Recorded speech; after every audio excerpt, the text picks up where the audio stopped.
Shut up and sit down.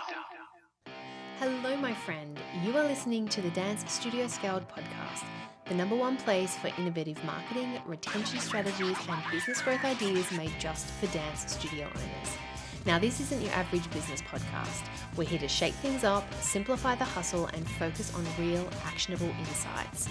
I'm your host, Jen Dalton, and after 30 years of running studios, coaching owners, and scaling businesses, I know one thing's for sure. There's no one size fits all in this industry. You've got the passion and I've got the tools to help you take it to the next level. So hit that subscribe button, grab a coffee, and let's scale your studio together.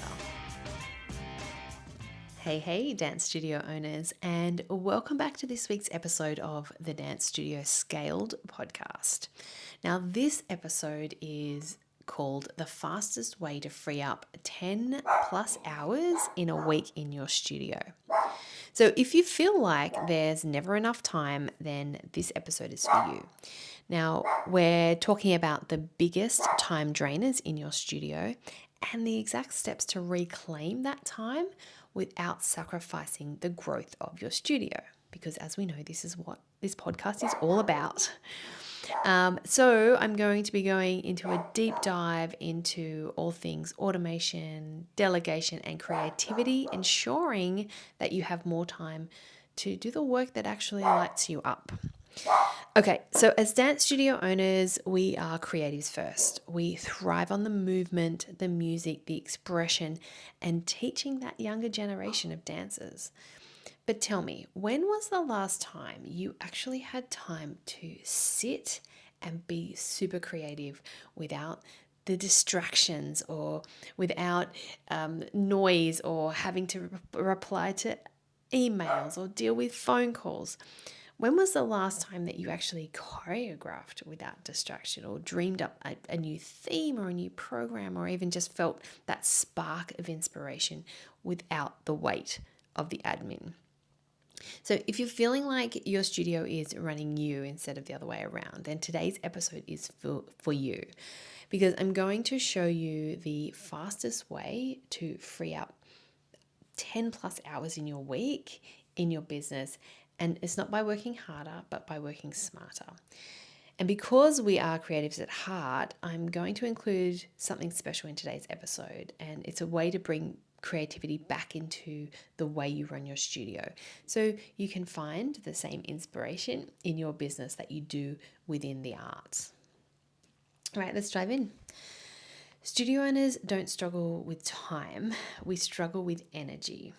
Now, because even when we technically have time, we are so mentally drained from all the decisions, the admin, the always on mode that I'm sure you know what I'm talking about, that finding that space to actually create is really, really difficult.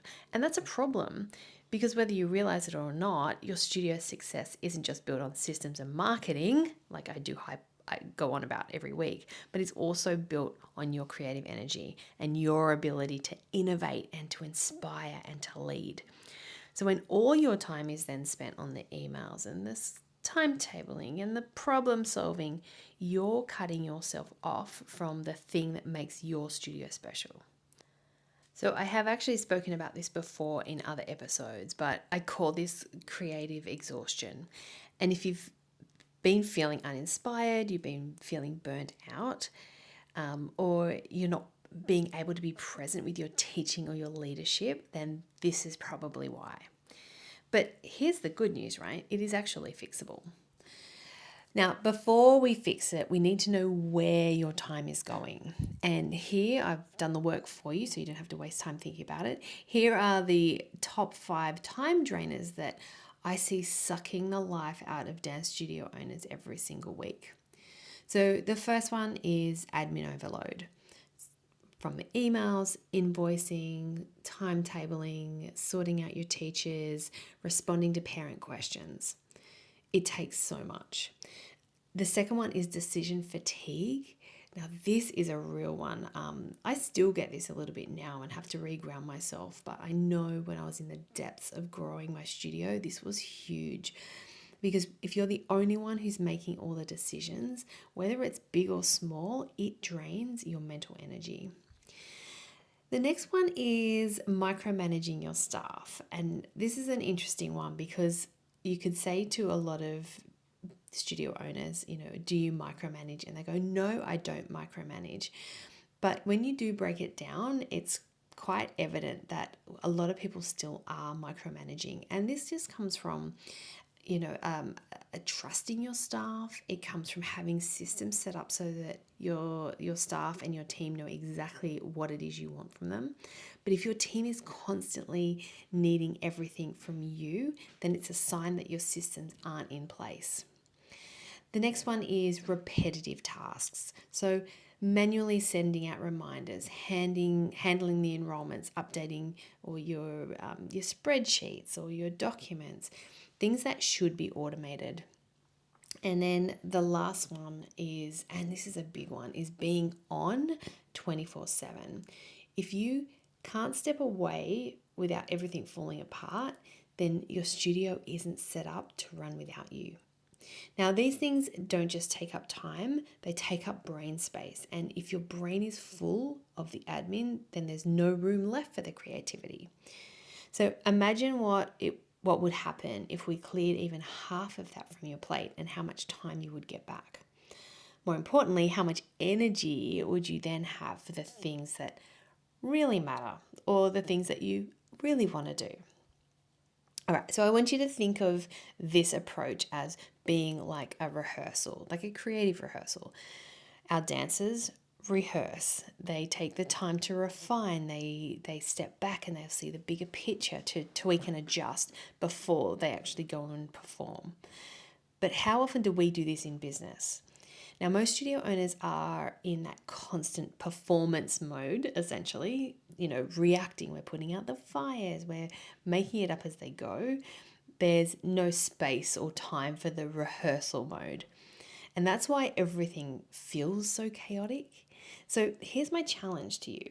Start looking at your business and treating your business like it is choreography. So you want to give yourself rehearsal time. So that may look like setting aside weekly CEO sessions to work on your business and not just in it.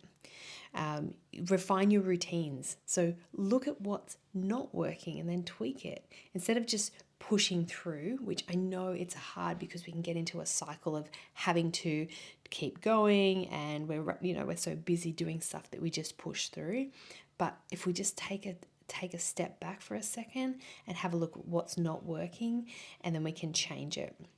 And then the next one is outsourcing those repetitive moves. So again, if you just look at it like, you're getting help in. So you wouldn't expect a principal dancer to also run the music and the lights and sell the tickets.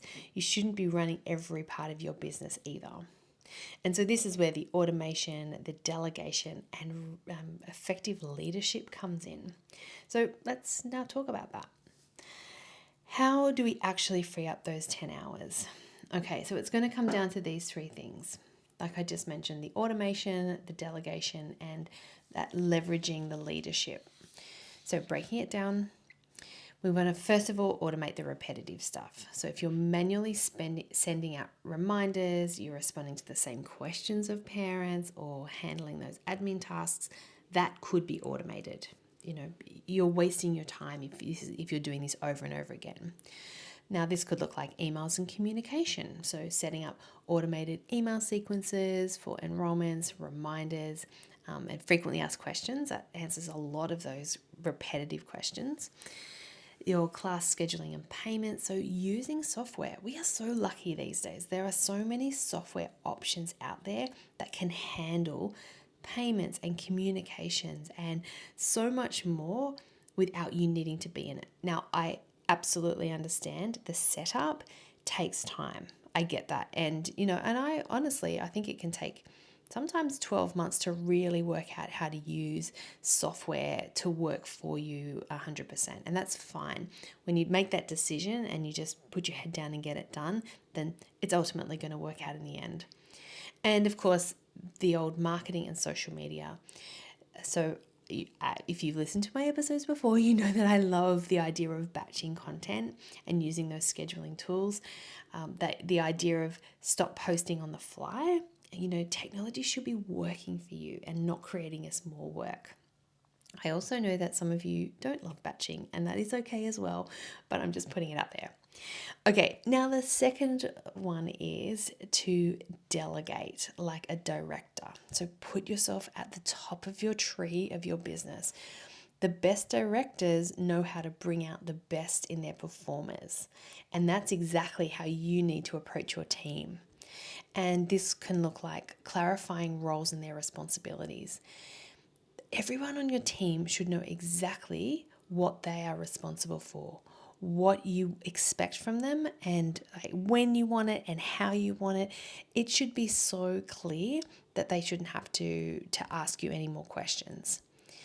The next thing to think about is creating those repeatable systems. So if your team is constantly asking the same question, create somewhere where you have guidelines. Now, if you've been with me for a while and the girls in my mastermind, we are absolutely, at the moment, we are working through with a fine-tooth comb our standard operating procedures, and this is where a lot of this stuff is being answered. Again, this is a process that takes time, but once it is done, it is done. And so that then fixes that problem. And the next thing I would love to encourage you to do, like thinking about yourself as a director, is giving ownership. So if you do micromanage, your team won't step up. You need to let them own their roles. And again, I realize how hard this is, because the idea of, trusting someone to do what you want or do it as well as you do, truthfully, it's probably never going to be as well as you do it or exactly how you want, but we have to start somewhere. And if you've got all those systems in place to have them trained, and you've got the communication systems all sorted, then that should make the reducing of the micromanagement easier. It does take time though. I hear you. It's all good. And finally, the third one is using AI and the smart systems to work smarter. Now, there are so many tools out there. It is moving so fast. I am keeping my head across it because I can see the positive effects that it has for us as dance business owners. And I have created the AI Dance Business Assistant, which is one thing that is changing the way dance studio owners are running and systemizing their business. But by using these tools, and there are so many out there, I think sometimes there's too many, which then creates that overwhelm of like, I don't know what to do, or I'm not keeping up, that whole idea, which is why I'm really focusing in on just building AI just for our industry, because then you can automate your admin and your operations. You can get the instant marketing and content ideas and streamlining that team communication as well. And the studio owners who are inside the mastermind are already using AI to free up their hours every week. And when you combine AI with the delegation and the automation, that is when you really start scaling. All right. So if you are listening to this and you are thinking, yeah, this is me, I need to take control of my time, then here's what I want you to do next. First thing is just to identify your biggest time drainers. So sit for a week, map out everything you're doing, take notes, take note on how long it's taking you and where you're doing it, and you're going to start to see how many time or how long you're spending replying to emails, or how long it's taking you to call back people who are inquired. The step 2 is to start treating your business like it's choreography. So start scheduling your rehearsal time. And then step 3 is to automate or delegate just one thing this week. So once you've identified your biggest time wasters, have a look at just one thing that you could delegate just this week. All right. And now if you do want to go deeper into this and really structure your studio for growth, then the mastermind is where we do it. Applications are now being taken for the March intake, and now's the time to apply. So if you think, or if you know that you need this and you want the support, we we'll simply jump on a call and we can discuss what it is you need, how the mastermind can support you, and then if it's suitable, then I'll just tell you what the next steps are. If you want to know more information about this or how to get in contact with us so we can start having the conversation, send me a DM on Instagram and I will just send you back the details. I'll send you a link where we can book in for a call and we can just jump on and start the conversation.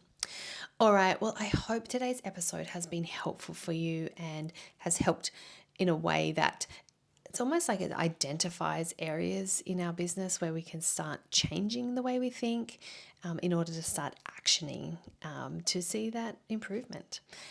If you've loved today's episode or it's resonated with you, I would really love for you to share it with friends. I actually love hearing what lands with you because when I get that feedback, then I can just keep creating the episodes with the information and the to-do list to keep you growing, to keep you achieving your goals.